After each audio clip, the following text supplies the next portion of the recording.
இப்படி வந்திருக்கின்றனே நான் யார் என்ற விளக்கத்தை செவி சார்ந்து கேட்க வேண்டும். கனக மகாபுரி என்று ஒரு நாடு வருகிறது. அந்த நாட்டிலே கனக மகாராஜா அவருடைய மனைவி கனகவல்லி இருவரை மனசாட்சி செய்து கொண்டு வந்தனர். அந்த நேரத்திலே இருவருக்கும் மயில செல்வம் என்பது கிடையாது. மயில செல்வம் என்றால் குழந்தை செல்வம் என்பது கிடையாது.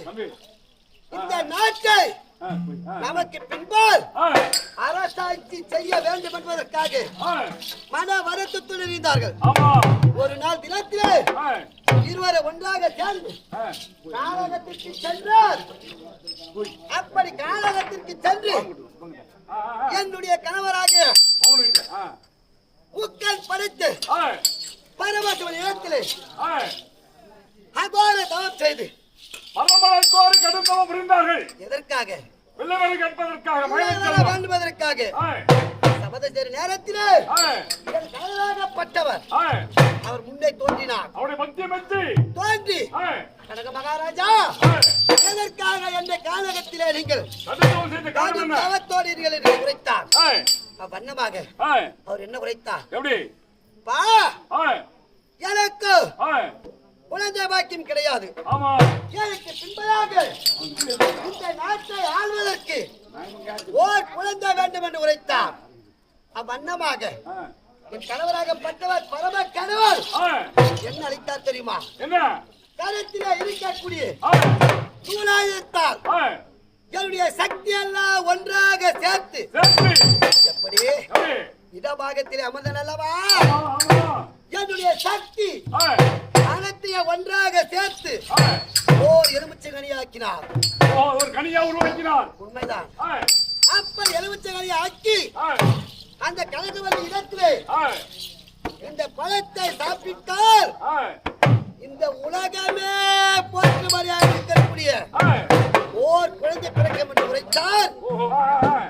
அன்று நாள் முதல் இன்று நாள் வரை கனகவல்லி வயிற்றிலே சிறு கருவாக நானோ உற்படம் தெரித்துக் கொண்டு அப்படி இருக்க நேரத்திலே அந்த நேரத்திலே அங்க இருக்கக்கூடிய மக்கள் எல்லாம் ஓட்டமாக சென்று மன்னா நமது நாட்டிலே நாங்க வெட்ட பயிரெல்லாம் புலி கரடி என்று சொல்லக்கூடிய அனைத்து மிருகங்களும் இந்த பயிரெல்லாம் வசூக்கம் செய்து உரைத்தார். மக்கள் வந்து முறையிட்டார். அதனால் இனிமேல் எங்களால் உனக்கு கப்பம் கட்ட முடியாது என்று உரைத்தார் குடிமக்கள். உடனே மன்னன் என்ன செய்தார்? குடிமக்களே உங்கள் குறையை நான் தீர்க்கின்றேன் அப்படி என்று என்ன உரைத்தார் தெரியுமா? கானகத்திற்கு நான் செல்கிறேன். அந்த கானகத்திற்கு சென்று அங்க இருக்கக்கூடிய காட்டில் வாழக்கூடிய அத்தனையும் வேட்டையாடி கொண்டு வருகிறேன் என்று உரைத்தார். வண்ணமாக கனக மகாராஜி கானகம் சென்றார். அங்க இருக்கக்கூடிய அனைத்து மிருகங்களை வேட்டையாடினார். வேட்டையாடி பிறகு உடலானது அயற்சியாக இருந்தது. ஓர் ஆலமர தடியிலே அவரோ நித்திரை செய்து கொண்டிருந்தார். அந்த நேரத்திலே அந்த இடத்திலே யாரு? சுப்பு தாசி. கானகத்திலே வாழக்கூடிய சுப்பு தாசி அவர்கள் என்ன செய்தார்? அந்த ஆலவனத்திலே சென்று கனக மகாராஜ் இடத்திலே ஆசவார்த்தையை பேசி அவர் திடீர்க்கின்ற பரவ உப்பு சட்டியோடு நாடியாக அத்தனைய பறித்துக் கொண்டார். அப்படி பறித்துக் கொண்டது இல்லாமல் ஓர் நாள் தினத்திலே கனக மகாபுரிக்கு அழைத்து செல்லும்படி கட்டளையிட்டார். அவ்வண்ணமாக கனக மகாராஜி கானகத்திலே இருந்து கிரகத்திற்கு அழைத்து செல்லும் நேரத்திலே என்ன நினைத்தது தெரியுமா? அப்பொழுது அந்த கனகவல்லி எப்படி இருக்கின்றார்? நிறமாக கர்ப்பிணியாக இருக்கின்றார். உடனே கனகவல்லி கனக மகாராஜ் இடத்திலே அந்த தாசியானவள் என்ன உரைத்தார்? மன்னா கானகத்திலே 10 திங்கள் என்னுடைய இருந்தீர்கள். ஆனால் நீ வருகின்ற பொழுது உன் மனைவி எப்படி இருந்தால் என்று கேட்டார். எப்படி எப்படி இருந்தார் என்று கேட்டவுடனே அவர் என்ன செய்தார்? எந்த இல்லாமல் சுத்தமாக இருந்தால் அப்படின்னு உரைத்தார். மன்னா அப்படி என்றார். உன்னை மனைவி கனகவல்லியோ இப்போ 10 மாத கர்ப்பிணியாக இருக்கின்றாரே, இதற்கு யார் காரணம் என்று தகாத வார்த்தைகளை பேசி கனக மகாராஜ இடத்திலே கனகவல்லியை அடியடி என்று அடித்து துன்புறுத்தி கொன்றுவிட்டார். அப்படி கொன்றது இல்லாமல் வயிற்றிலே யார் இருந்தது தெரியுமா? சிறு கனியாக இருந்த எலுமிச்சம்பழத்தில் இருந்தவனவா நான் என்று தெரியாமல் கொன்றுவிட்டார். அப்படி கொன்ற உடனே என்ன செய்தார் கனக மகாராஜி? தன்னுடைய மனைவி உடலை எரிக்க வேண்டும் என்பதற்காக இடிகாட்டத்துக்கு சென்று தீயிட்டு கொளுத்தினார். அப்படி தீயிட்டு கொளுத்த உடனே கருவானது கரு மாறியாக நான் எப்படி கருவில இருந்து சிதறி எழுந்து மாறியாக உற்பனமானது. அப்படி உற்பனான உடனே அந்த கருவிலெல்லாம் உடம்பெல்லாம் கரித்து என் உடலெல்லாம் கருகிய நிலையில் ஆகிவிட்டது. அப்படி இருந்தாலும் எனக்கோ பசியாகி விட்டது, அதிகமான பசி. எப்படி என்றால் உதகணங்களா, என் பசி எனக்கு எங்கெல்லாம் எப்படி இருக்கிறது உதகணங்களா, அடே உடம்பெனக்கு பலிக்கு என்று ஒரு மாத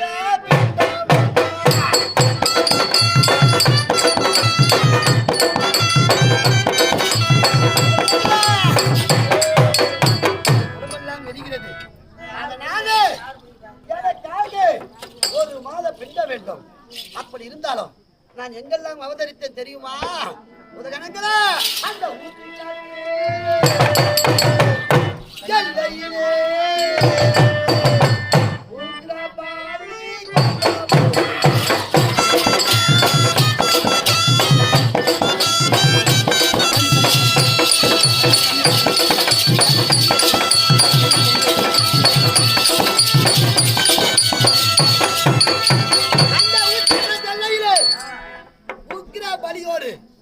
அவதரித்து, அது மட்டும் கிடையாது, இன்னும் எங்கெல்லாம் அவதரித்த தெரியுமா அந்த மலையனூரே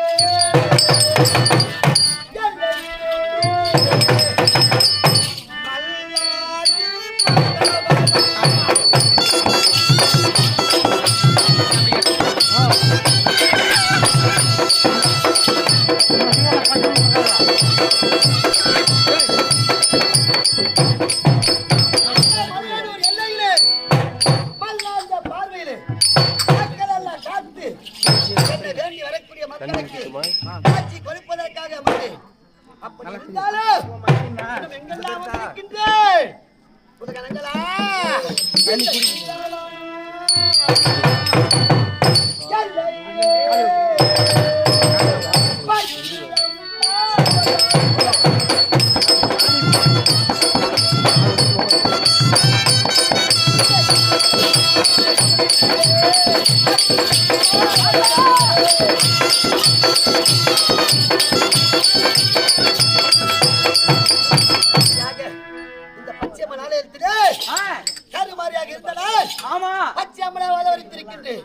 அப்படி இருந்தாலும் எனக்கு கருவிலே இருந்து எரிந்து என் உடலெல்லாம் கரிக நிலையில் இருந்ததால் பசி அதிகமாகிவிட்டது. அப்படி இருந்தாலும் எனக்காக இந்த பாமர மக்கள் அனைவரும் ஒன்றாக சேர்ந்து என்ன தர வேண்டும் தெரியுமா?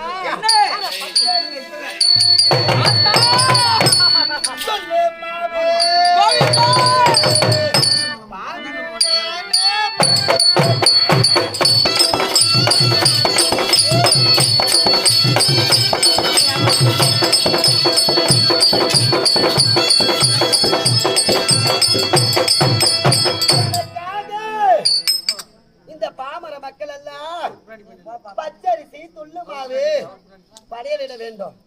அப்படி நீங்க போட்ட படையல் எனக்கு பசி அடங்கவில்லை. அதனால எனக்காக நீங்க என்ன வேண்டும் தர வேண்டும் தெரியுமா? அந்த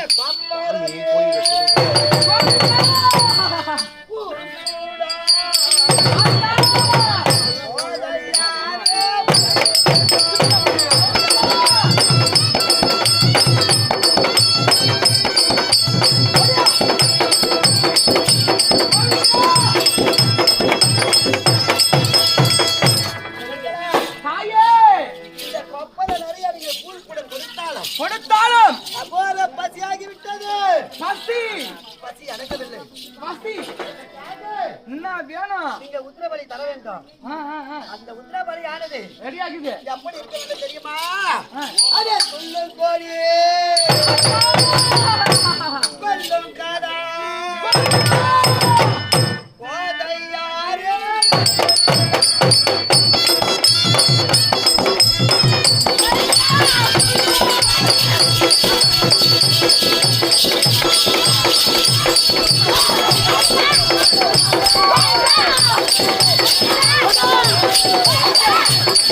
Oh,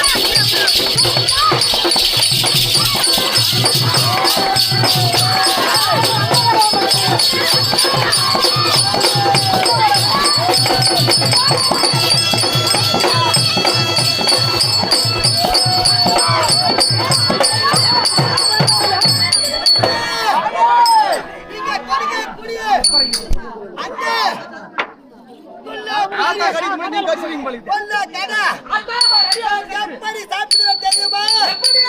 அந்த கும்பத்திலே நான் தபந்து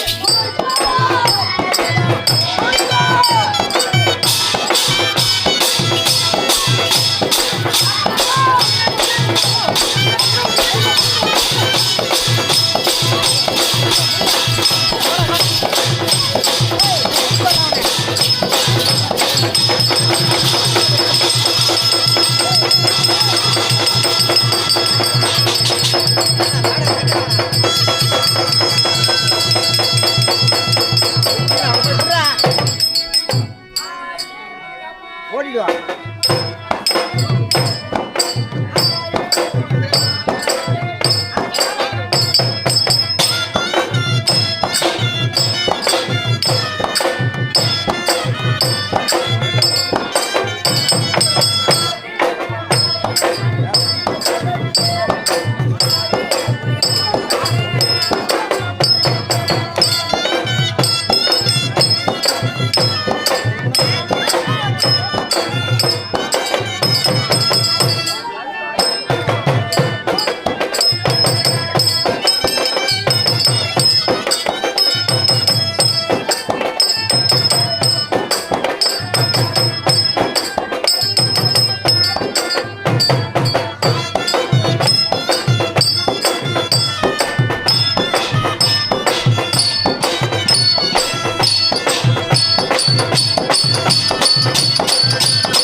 கொடுப்பதற்காகவே வேற்காடு சென்று வேப்பாவரத்தால் அமரப் போகிறேன்.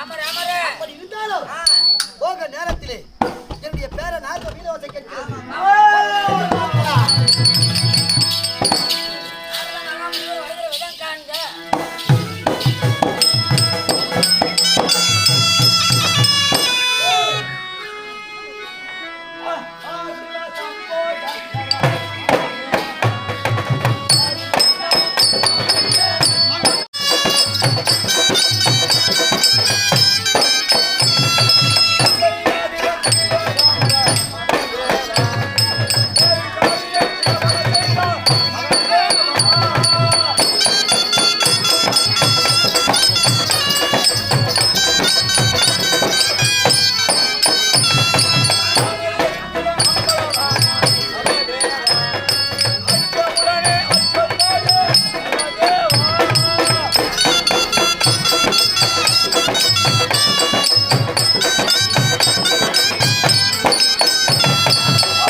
சிஷ்யா, என் பாதத்தை மணிந்தபடியா மனம் போல் வாழ வேண்டும். அப்படி இருந்தாலும் இத்தா சபவந்தனே அதுதான் யார் தெரியுமா? நாரத மாமுனி.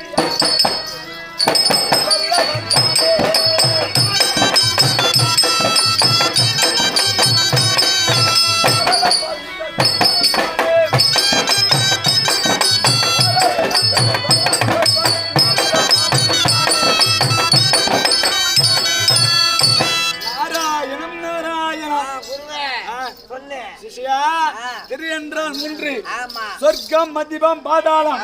இந்த மூன்று லோகத்தையும் கண்டு இமைக்க முன்னே சுற்றி வரக்கூடிய என்னுடைய பெயர் நாரத மகாமுனிவர் என்பார். ஆமா, சத்தியலோகத்தை ஆண்டு வரக்கூடிய நான்முகன் படைத்த பெருமாவுக்கும் தாய் கலைவானுக்கும் ஒப்பற்ற மகனாக பிறந்து அபிதானம் நாரத மகாமுனிவர். ஆமா, சரி. அப்படி இருந்தாலும் எங்களிடம் என்னென்ன தெரியுமானுகாது? நரசிரை முப்பதி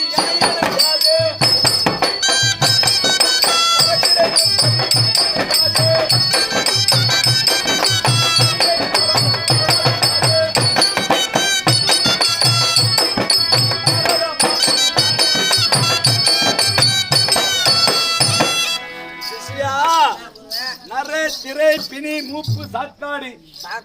ஆமா, தலை நிறைக்காது, முதுமை ஆகாது. இப்படி சாபம் பெற்றவங்களா? ஆமா, சாபத்தில்லடா, சிசியா அமிர்தம் கடந்து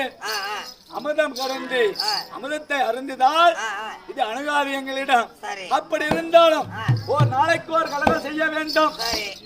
ஒரு நாளைக்கு தக்கன் கொடுத்த சாபம்.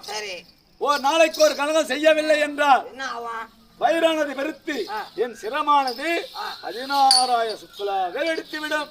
அந்த மனுஷனுக்கும் ஒரு இது இருக்கிற மாதிரி இருக்குது. ஏண்டா அவங்களுக்கு ஒரு கட்டளை இருக்குது. தக்கன் கொடுத்த சாபம். சரி, அதனால் என்ன செய்தேன் தெரியுமா? அத இன்று கால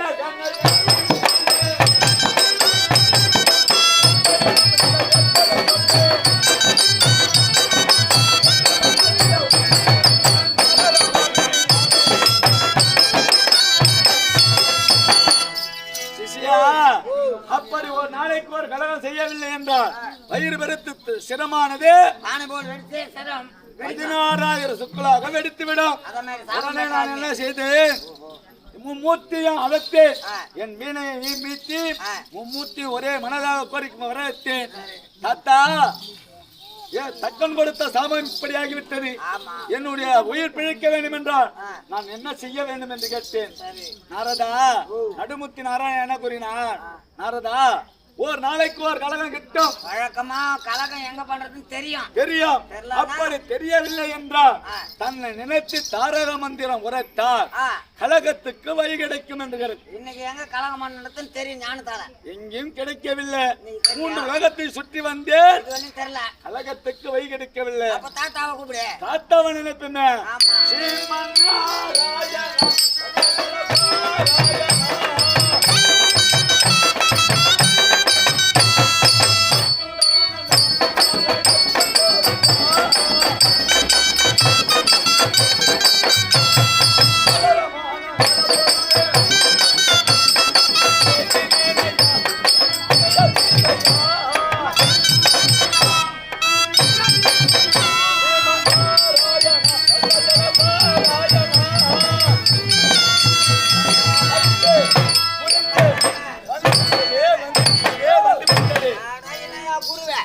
ஒரு கல்ல 2 மாங்கான்ற மாதிரி நான் ஒன்னா பாக்கட்டா, பாக்கட்டா, தாளம் போடத்தா.